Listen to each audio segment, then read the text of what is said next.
Thank you, Ms. Pingree. Casar's recognized. Thank you, Ms. Pingree, and I... Order. Yeah. Let the gentleman be heard, please. Thank you, Ms. Pingree, and I appreciate the chairman offering a hearing with the appropriate secretaries. I hope that that will be fruitful. But to me, this vote, which we did our best to craft in good faith to be a narrow vote on enforcing child labor law and the minimum wage, to me it's emblematic of why I and so many other Democrats will not be able to support a farm bill that we all came here wanting to support. Because this farm bill, as presented by the Republican majority, protects the powerful and protects the powerful at the expense of the vulnerable in so many situations. Let's look at this one as one example. The big meat packers have been fighting this bill from the start. We filed it months ago. There's a companion in the Senate. We've been narrowing it down.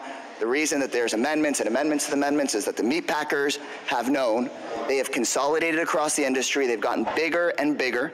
And with that size, they've thrown their political weight around. They've driven up prices for consumers by reducing free market competition. They've broken the law at their plants. The law has been broken at their plants. And folks say, well, where are we going to get our meat? Because there's so few options. What if we enforce child labor law against them? Who will we get our meat from? Because they've gotten so big. And they've driven down revenue for farmers and ranchers.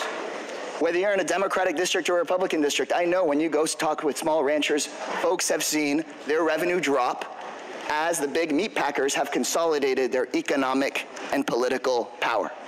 So in this farm bill, working families are taking a hit, a cut or a reduction to the nutrition programs that feed them.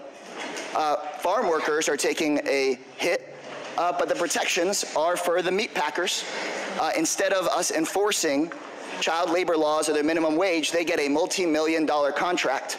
And the vote that just happened on party line was, we'll study it. So the meat packers get a study with their multi-million-dollar contracts. Workers will continue to be exploited. We see that in other sections of this bill. Liability shields for chemical companies that otherwise would be sued for having cancerous pesticides.